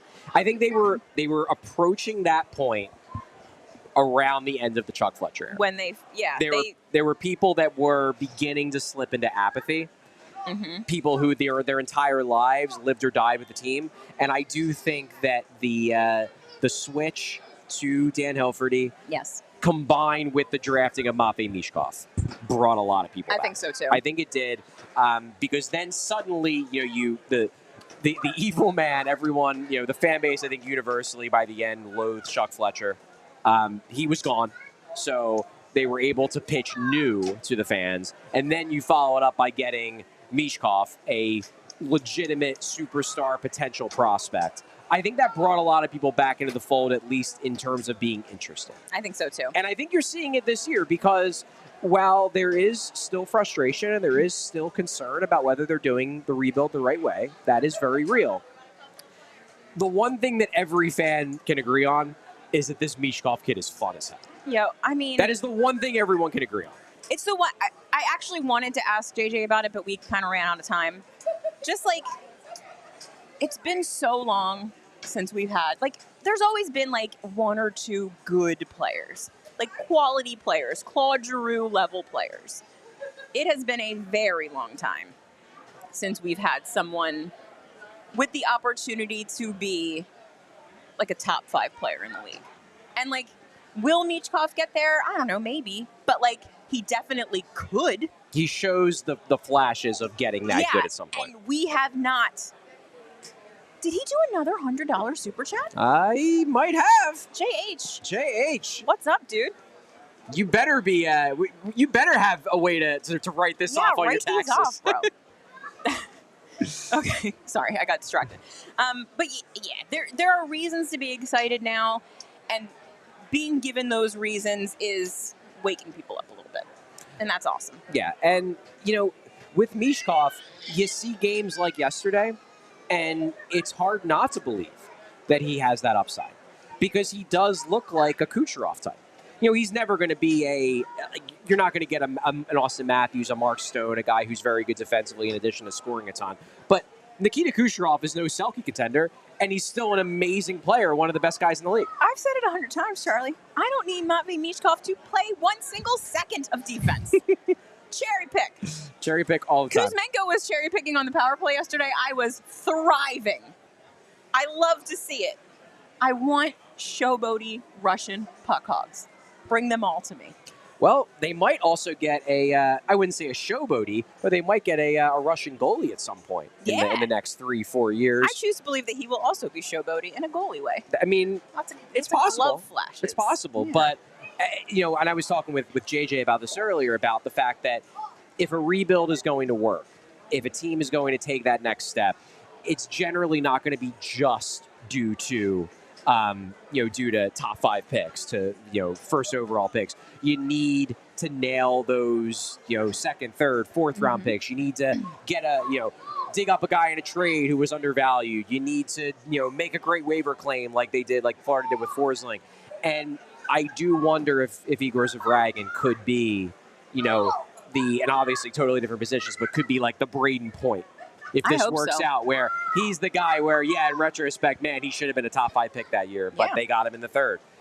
If Zavragin can be the long-term goalie answer, I like Sam Ersson. I think Sam Ersson should be part of the plan as a goalie option. I'm not quite sold on him as a clear-cut number one guy who is carrying the load in a playoff series, but I think he's a quality goalie. Yeah. Zavragin is the guy I look at, and I'm like, he might be lights out. He could be the guy. Yeah. Not right away, but in 3, 4, 5 years, he could be the guy. I think our next guest is here. I think it's Mr. Toyota. Mr. Toyota is here. Okay. I think so. Possibly. Maybe. All right. Our producer Brent is going to check this out. Going to find out if we have a new guest on the way. I wonder how I get someone to bring me a slice of pepperoni pizza. It smells like pizza in here. It's making me hungry. Well, unfortunately, we can't just ask the viewers because every donation doesn't go to us. It goes to Flyers Charities. Yeah. But if you're here, you could bring me a slice of pizza. Kelly, is this unethical? Is it unethical to ask for food while doing a show Is from it a the bribe? listeners. Can I be bribed by listeners? Kelly, you've always been open that you are very, very much open to be bribed. Oh, 100%. That you can be bought. I absolutely. And for not very much even. Not very much even. No, I would be very inexpensive. Oh, man. But the Philadelphia Flyers will have 2 games this week. Yes. Against the Pittsburgh Penguins. The Pittsburgh Penguins. The rivalry certainly isn't what it once was, and probably won't be for a while. Yeah. But these games still matter, right? They still matter to people that it's the Penguins, it's Crosby, it's Malkin. We still hate them. It's just, when the Flyers aren't good, it's hard to really find a rivalry with any team, really, because, they're not good. So it's like, I can't focus on hating the Pittsburgh Penguins when I'm busy hating the Philadelphia Flyers. You know what I mean? So the rivalries, I think, on the whole, have kind of simmered down a little bit over the course of the last decade. But there are teams that I still hate, and the Pittsburgh Penguins are one of them.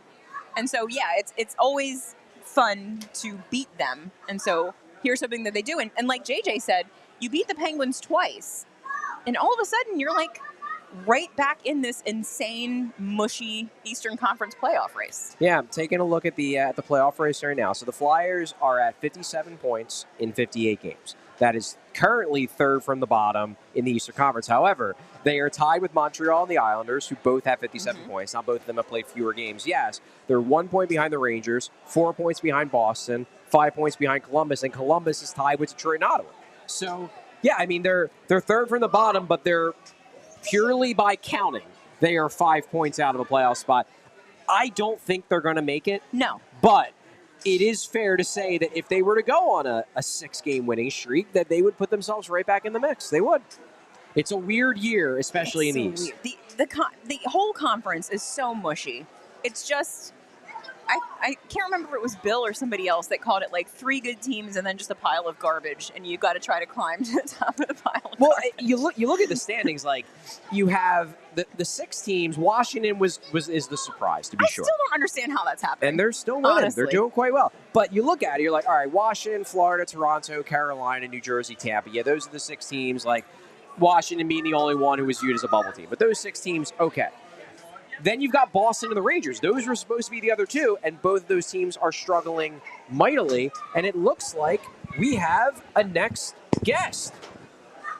Yes, we do. Hi. How are you? Bob McCormick, Tri-State Toyota Dealers Bob Association. Bob Nice to McCormick have from you. Tri-State Toyota. Bob, thanks for joining us. My pleasure. Toyota obviously is a huge partner with the Flyers Charities Carnival. What gets you excited about this event? Well, there's a couple of things that get me excited about it. One, 46 years, $33 million. That gets me excited.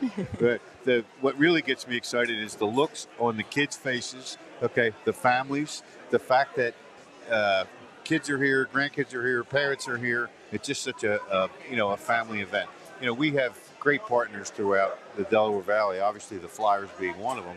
But, when we get with organizations like PAL, CHOP, Flyers Warriors, Challenged Athletes, it's all part of it. It's all part of what we do. We have a food drive, Fill Abundance, that frankly prevents food insecurity. Sure. And, there's another follow-up to that with Little Abundance. And then there's one for the Lehigh Valley Food Drive for harvest as well. But it's all good stuff. Yeah, and so how long has Toyota been linked with the Flyers Charities Carnival? Well, we've been linked with them for a long time, almost as far back as I can remember. It's always something that we wanted to do. Today we're the presenting sponsor on the floor for the Ferris wheel and the carousel. So anybody that comes to today's event is going to be able to participate in that for free, which is kind of nice to be able to give back, and it's a good thing. Have you ridden the Ferris wheel yet? Got your money's worth out of the No, Ferris as a matter wheel? of fact, I'm holding out because I'm looking for the funnel cake. That's my specialty. Okay. Okay. I I'm respect looking that. for that. So, Okay. With regards to your relationship with the Flyers, obviously you guys are very much a part of the Flyers Charities Carnival, but throughout the year, you guys are very linked to the Flyers. What's so important about that relationship with this particular team? Well, I'll just give you an example. We participate with the Flyers in a night they have Hockey Fights Cancer. Yes. So it's not one night though; it's a whole year, and there's other things that we do with them as well. This just happens to be kind of the icing on the cake, but that's an example of what we do in the participation that we are involved with the Flyers, they're a first-class organization. They really are. Absolutely. Well, Bob, thanks so much. My pleasure. Thanks so much for joining us. Appreciate it. Was great to have you. Thank you very much. And It's thanks nice for everything meeting you do for Flyers Charities. Thank you. Okay. Take care. That was Bob McCormick with Tri-State Toyota. Yeah, very cool that they were able to make it so everyone here can ride the rides for free. I mean, obviously this is all for charity. Yes. So all the money that you're spending is for a very good cause. That said, there is a lot of money to be spent at this event. And so it's very cool that they were able to contribute enough that there's at least something that folks can do, especially with little kids, absolutely for free. It's really neat. It really is. It really is. And in a few short minutes, we will be having President of Hockey Operations Keith Jones. He is chatting up Bob right now. He is. He's doing Charming the job. him like he does doing the else. job of President of Hockey Operations, chatting up the partners, making sure everyone's having a good time, everyone's happy. And now we have Mr. the President Jones. of Hockey Operations for the Philadelphia Flyers, Keith Jones. Jonesy. Hi, Charlie. Thanks so much for joining us today. Glad to be here, buddy. Thank you guys for being here, too. This is obviously a very important event for us, and it looks like people are having fun. It does, and I guess that's a good way to kick this off. Not just the event, but also the team. Do you, when you speak with fans, when you interact with fans, you obviously had the season ticket holder event earlier this weekend. Do you get the sense that excitement is building around the team with the emergence of Michkov and the rebuild maybe getting ready to turn into a more active portion? I think so. I really feel like there's some energy around the team, and the fans kind of are sensing that. I think the fact that there's a lot of our younger players are continuing to improve, I think that's critically important to what we're doing here. We want them to kind of grow up together in a kind of a bonded environment that is really teaching them how to play the game properly, but have fun and interact with the fans at the same time and allow the fans the opportunity to get to know them. I think that's something the Phillies have done exceptionally well. Those players are very popular, and how much they love each other really allows the fan base to love them that much more. And I'm hoping that's where we end up eventually, and I think we're off to a pretty good start with that, but I look forward to the way things unfold in the future. It's interesting you mentioned about the bond that the players are building, particularly the young guys, because obviously recently you guys moved out. Two young guys who were very popular in that room.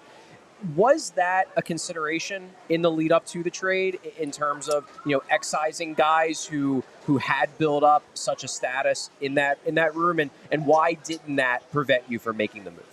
Yeah, I would say it was thought about a little bit, but it wasn't a major concern. Okay. I think we felt like we had a strong enough room that we would be able to do that at this time, and that the players would understand that it was a very good opportunity for two of their very good friends that may or may not have been here in the future. It may not have been as great of a situation for them staying. So those are hard decisions to make, but you have to make them, and you have to decide that when you're competing for the playoffs annually, not just trying to squeak into the playoffs, but trying to be a playoff team consistently, there's going to be some hard choices that you have to make on what type of players you believe are going to get you there. And we really need some cap flexibility. There's no doubt about it. It's something that Danny has not had a lot to play with since he arrived in the position of general manager. And I think he's done a really good job of trying to alleviate some of that, taking on some contracts to start, but just having a goal in mind of when things should shift and we should start to become a player again in different marketplaces. So with Matvei Michkov, we've got this draft coming up where you guys have a ton of picks. Probably a big season, summer coming up this year. Yesterday, the first sellout in a really long time. Are you able, can you palpably sense the excitement building in this fan base? Yeah, when you have games like that yesterday, it's just really good timing, right? With the carnival the next day, to have that feeling inside the building, a packed house, an exciting game against a team that has a really good chance of winning the Stanley Cup, and to play as well as we did is really encouraging. We had a couple moments like that last year as well. When I think it was a Dallas game, we beat them 5-1. Yeah. We looked like we were ready to be a playoff team, and then fell apart shortly after that. So we want to continue to push it forward, but enjoy those moments. And there has been some really positive developments as far as players that our fans can get excited about, some team performances that have been, maybe unexpected, like yesterday's. And we want those to continue to come, and we just want people to continue to come out and enjoy their time when they're out there. So we'll try to win every game. We'll make sure that we put our best foot forward and have effort every afternoon or night, and see where it ends up. But we're never going to not come out and push our players to try their best. Kelly mentioned about the upcoming offseason. You mentioned about creating cap flexibility for Danny. That was one of the driving forces behind the trade. Are you guys approaching the point where the rebuild is going to enter? Not that you guys are going to pivot towards trying to win the cup immediately, but are you guys entering a point where the rebuild is going to be a bit more active? Because obviously last summer, aside from bringing Michkov over, you guys really didn't do much. You mostly just stood pat. Should fans expect this summer to be busier? We'll definitely be looking at more things, but we're never going to sign somebody just because they might be the best available. We want the best for us in the future, and not just for a year.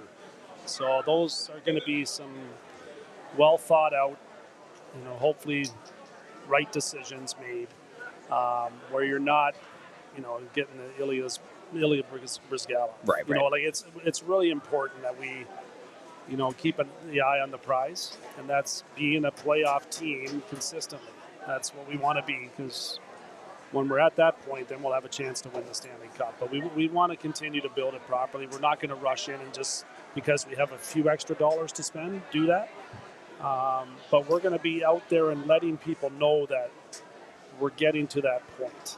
I think it's important that players around the league start to, become familiar again with the Flyers. Because I don't think it's been a destination of choice for a while.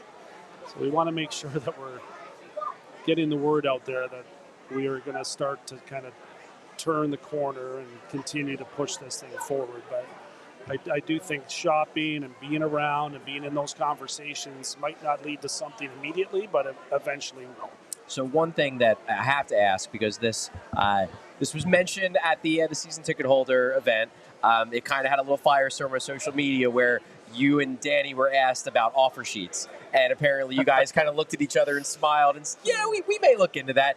Is that an avenue, especially after what St. Louis did last year, that seems more, that you'd be more open to maybe than you had in the past? Yeah, we're open to anything that's going to make us better. So I know, is next year an ideal year to do it?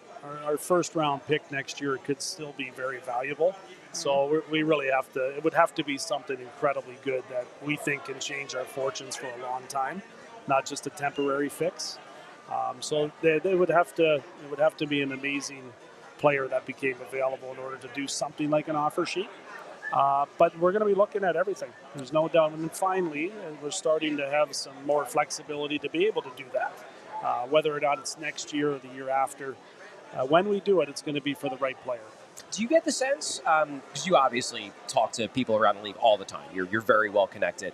Do you get the sense that what Doug Armstrong did last summer with the offer sheets for St. Louis, that it's normalized it a bit? That in comparison, I'm thinking back to when Paul Holmgren did it with Shea Weber, and he's been open that it burned a lot of bridges around the league when he made that offer sheet, that he ticked a lot of people off. Do you think that it's a little bit more accepted now than it was then?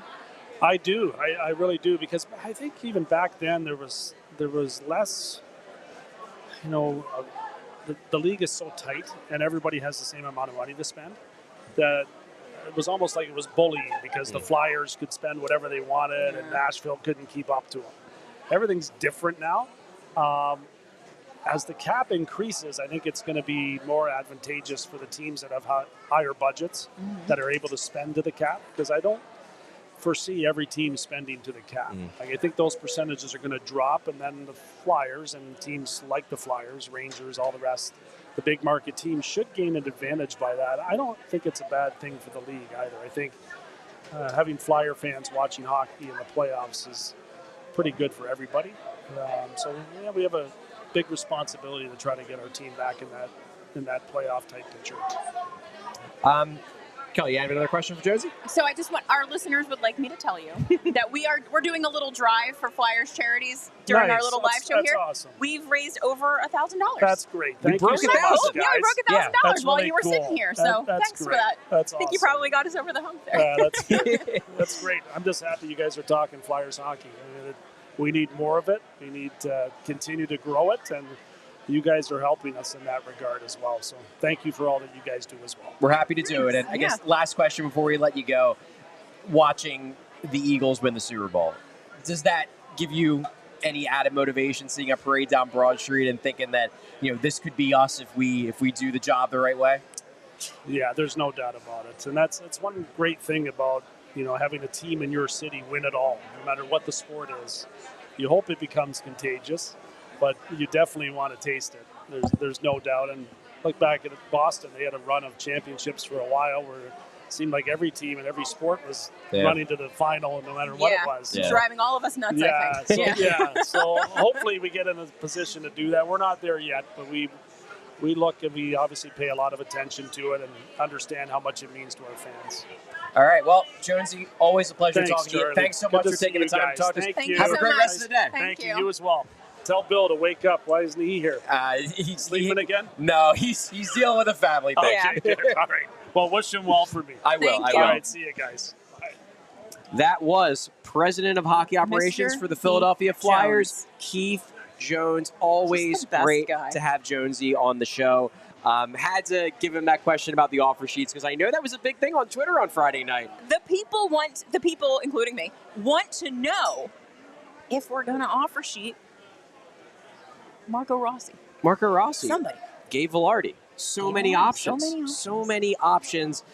The list is enticing. Jonesy obviously is being diplomatic, to be sure. But it does seem like they're gearing up for stuff. That's the thing. Like, they're never going to say it outright because they can't. But they're going to do some stuff, Charlie. They're going to do some stuff. They're going to do some stuff. And you know what? We got to do right now? What's that? We got to do some advertisements. We got to give some shout outs to our partners. And one of our big partners, the sponsor of the show. This is not an ordinary event. It's not. It's an extraordinary event. It's something special that the Flyers do. And you know what else is never ordinary? Bet365. It's never ordinary. Never. Whatever the moment at Bet365. Bet365 has 90 million users worldwide.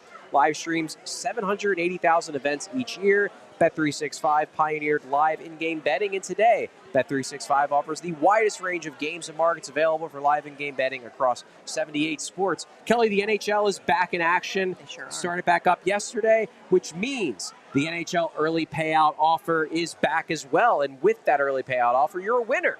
If your team, your NHL hockey team that you bet gains a 3-goal lead, you get an instant payout on straight bets and parlay selections marked as winners. So download the app and use code PHLY365 when you sign up. And Kelly, breaking news. Oh? Don't worry, they didn't trade for McDavid. Oh. It's breaking news Not from yet. Bet365. New customers now get $150 in bonus bets when you bet $5, win or lose. Sign up, use the code PHLY365. Deposit $10. Place a bet for $5 to get $150 in bonus bets. Bonus bets can be used on the spread, the totals, player props, futures, and more.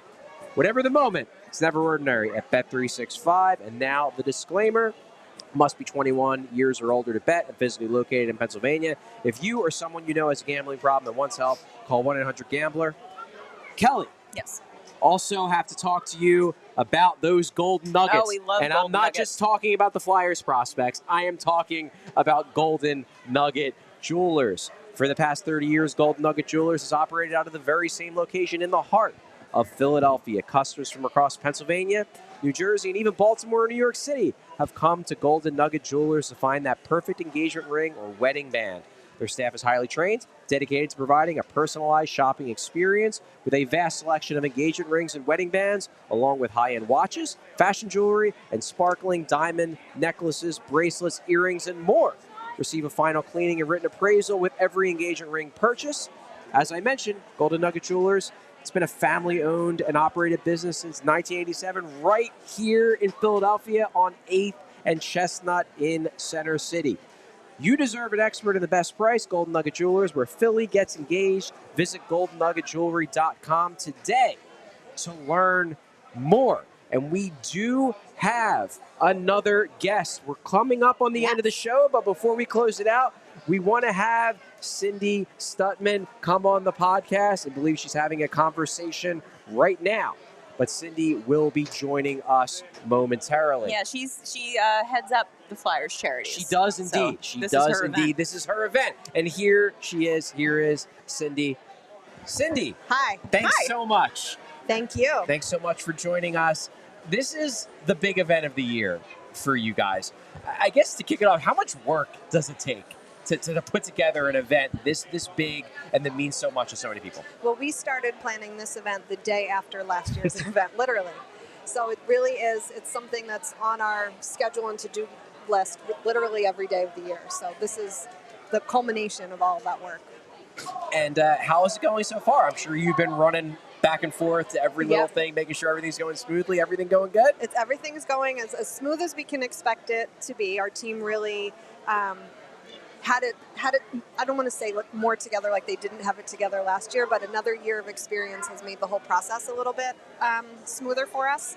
But there's already more people here than were here all of last year. Wow. So we've gotten a lot more people in and doing a lot to raise money for Flyers Charities. That's awesome. And we at the PHLY Flyers podcast, we're doing our part. We have things on YouTube called Super Chats where people will pay to get their question read on air. Today, all of our Super Chats are going to Flyers Charity. Awesome. And we've already raised over $1,000 just you via guys. Super Chats. Yeah, thank you. That's awesome. Our listeners have They're the been best. very generous today. It's been great. But Cindy, I want to ask you about all the things over the past year that Flyers Charities has been doing. You guys have been involved in so many initiatives, so many new things. So love to hear about all of those things that have been going on with Flyers Charities. Yeah, we have one that's actually, I'm glad you asked that because it's very timely. We are partnering with an organization called Michael's Way. It's Chris McElwee, who I was just talking to the side here, runs Michael's Way, and also partnering with the Flyers Wives. And we are working together to sort of Extreme Makeover Home Edition, a home for an 8-year-old little girl in our area who's battling leukemia and her family. Oh, wow. And so the construction is just wrapping up now. The wives have been decorating and shopping for all the furniture, and furniture is being delivered this week. And the big reveal, sort of like the Move That Bus moment, will be March 5th. So that's so we'll exciting. have a block party, and we'll really celebrate getting this family back into a house that's healthier, with cleaner air to breathe, better resources, and a whole new start for them. That's amazing. And obviously, you guys also are very very focused on growing the game of hockey with the rink rebuilds. What's the status of all those? So we launched a program this year called Rink Revive, where we basically crowdsourced for people to tell us how they're playing and where they're playing hockey in their areas, because it's not always easy to find on a map or online like where all these spaces are. Yes. So we are down to our finalists and hoping to be able to announce within the next month for sure where our next big build projects are. We have two pretty big ones in mind, and they're going to sort of change the face of hockey in that area and give a lot of kids the opportunity to play.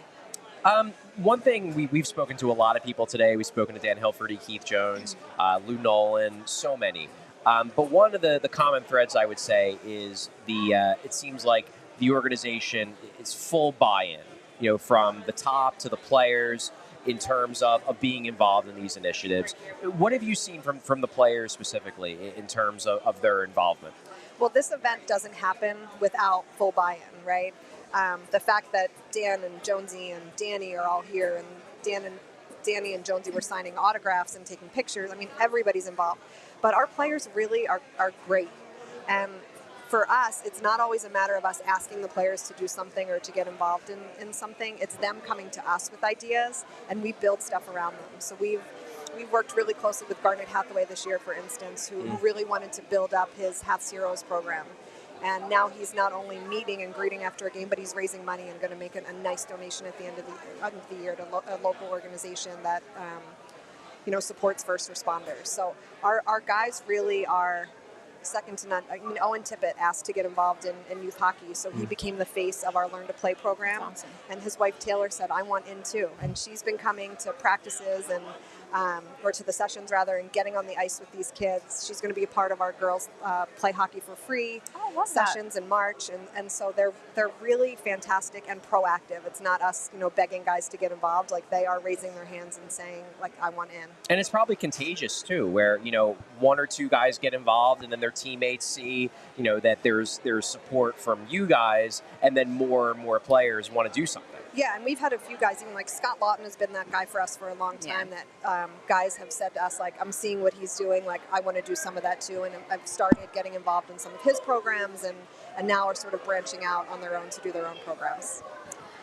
If fans want to get involved with Flyers Charity, is there a way that they can sort of support you guys as well? I'm glad you asked. Oh, hello. Charlie. Sorry, you have a special guest. Oh, it's Gritty. Sorry, I was waiting for an answer. How's it going, Gritty? The squeak is coming through. We have a special guest here. Thank you so much, Gritty, for making an appearance. But back to my plug. If fans want to get involved, if they go to flyerscharities.com, we have our auction live now. That's live through Wednesday. So all the players' favorite things baskets that are on display here. I think we have 100+ items. We have nameplates in the locker room, especially for today, above each guy's stall that they'll sign. The jerseys the guys are wearing today. You don't have to be here to bid, so go to flyerscharities.com and place your bids. Awesome. Thank you so much for that. Yeah, thanks so much, Cindy. And this event is always fantastic. We're happy to be a part of it. We're glad we can participate. But you guys are the ones that make these events happen. So thanks so much. Yeah, we really appreciate it. It's great for fans. I just want to shout out really quickly Julia Doherty and Christine Sibley on the Flyers Charities team, who really, this is their vision, and they're the engine. They make it go, for sure. They're amazing, so thank you to both of them. Thank you. Cindy, thanks so much for joining us, and have a great rest of the day. Thank you, guys, too. Thank you. And we are back. That was Cindy Stutman from Flyers Charities. We're getting close to the end of our time with you, so thanks so much for joining us. But before we end it, I do want to read all of our super chats. We're now up to $1,251. You guys are amazing. Okay. I'm obsessed with all of you. Vince is giving us a big question. Okay, all right. What do you think the team will try to accomplish at the trade deadline?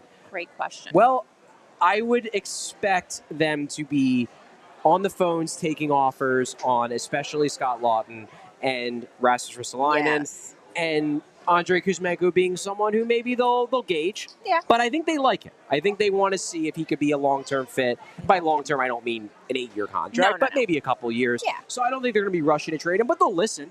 He's on an expiring contract. They won't be Russian. Well, he's Russian, certainly.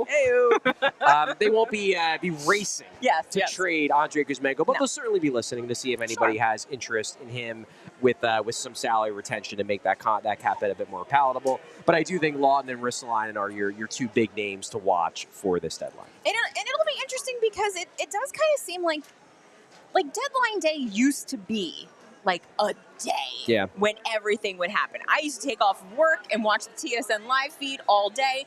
Stuff would be coming in. It was very exciting. Now it kind of seems like the week leading up to the deadline is sort of like one long trade deadline day. Like, teams start doing stuff a little bit earlier.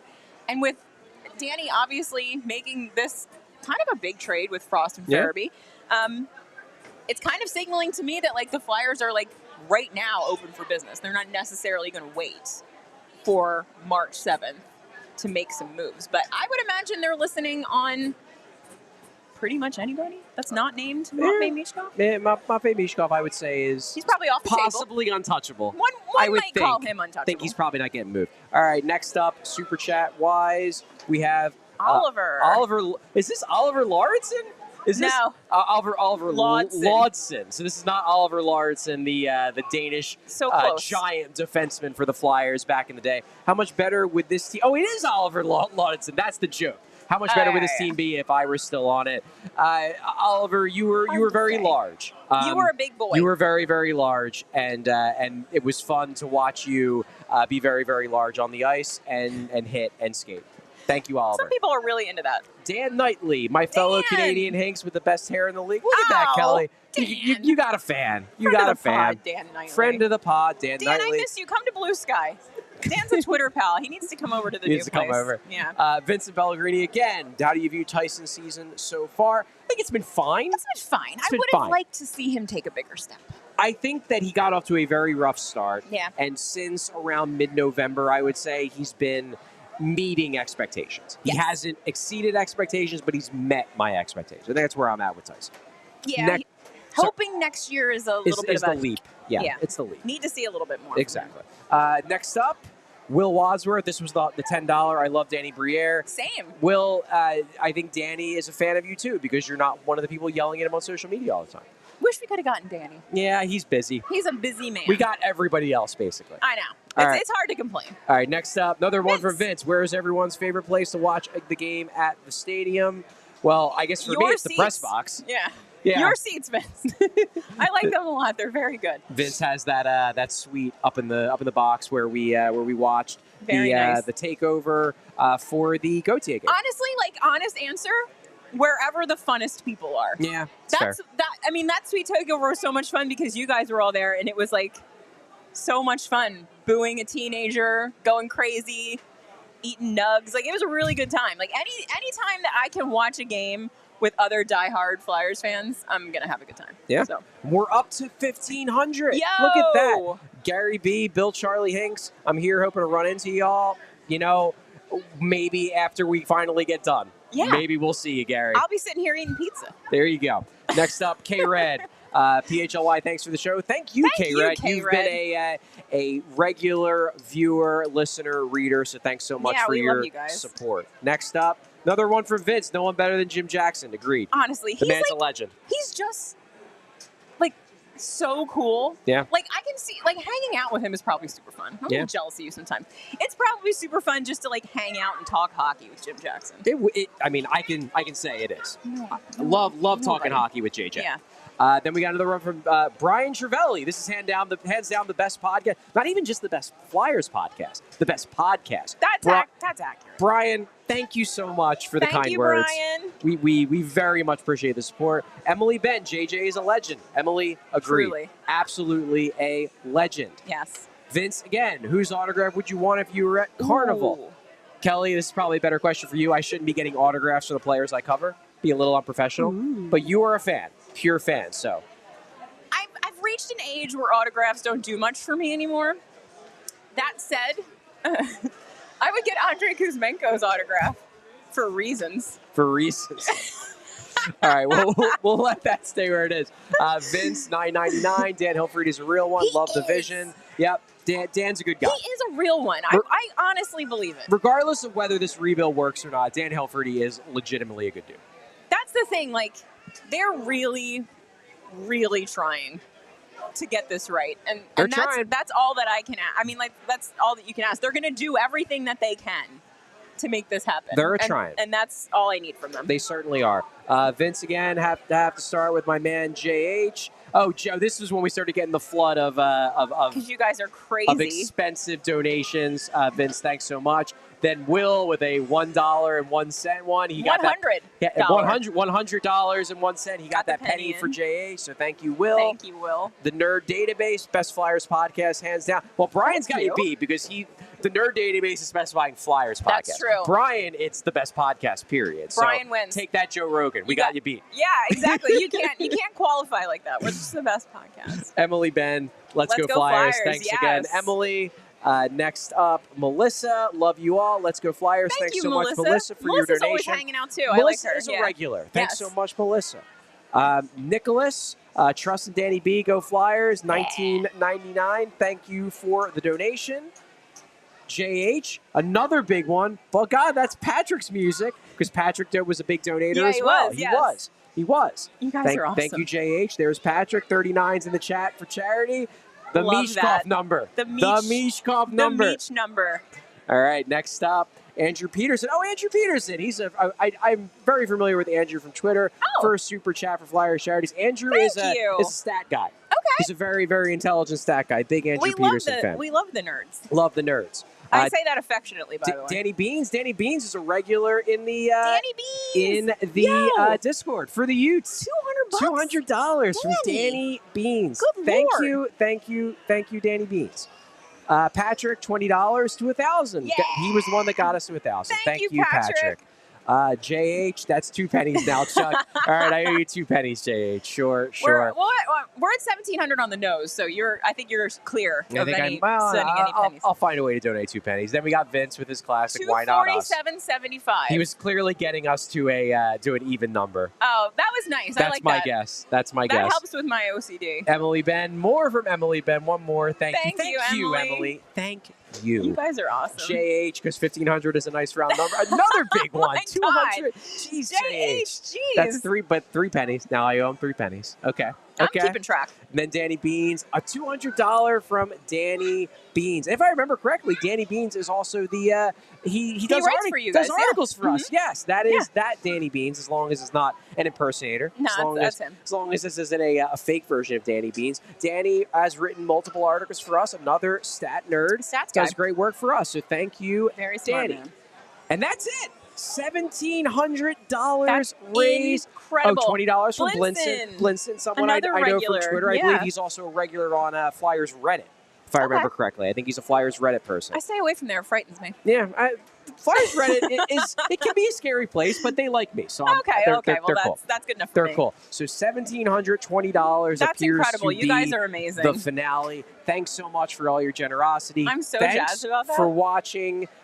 If you're watching live, thanks for sticking with us. If you watch this later, thanks for giving us the view. I had a good time. I hope you guys enjoyed all the interviews, enjoyed the Flyers discussion. I think that'll about do it for us here. We'll still be around the carnival, so if you see us, feel free to say hi. Kelly, it's a great time. Oh wait, Charlie's going to be in the dunk tank. So if you're here, you got to throw balls at Charlie. Okay. That's all I ask of you people. Okay. I mean, listen, if you're going to be up there, you want to get dunked, Yeah, right? it's fair. You don't want to be cold. You don't want to be the guy that no one's throwing balls at. That's weird. True. That was a little weird. Yeah. Okay. We even got the appearance of Gritty. Gritty popped in for a few seconds. That was awesome. That was pretty cool. Oh, Okay. Vince another getting one. us to another round number. Okay. $1,800. Now we're back to 1,800. Thank you, Vince. Thank you, Vince. You're Thank you awesome. very much. That will, however, do it for today's episode of the PHLY Flyers podcast. Please subscribe on YouTube if you're a new subscriber. We are building up that subscriber base. It's been very exciting to see that jump up. We were at 30K like a month and a half ago. Now we're easily clear of 40, and it's only going to keep going. So please subscribe if you haven't already. Get us to 100 so that we can have one of those crazy parties like DNVR did. Yeah. Well, I want to blow past DNVR. I'm a competitive that's person. Gonna happen I want to catch DNVR and get past them. That's the goal here. But thanks again to everyone for watching and listening. And we will be back, I believe, tomorrow with a normal show. All right. So keep an eye out for that. Thank you, everyone. We all silly like the mayor.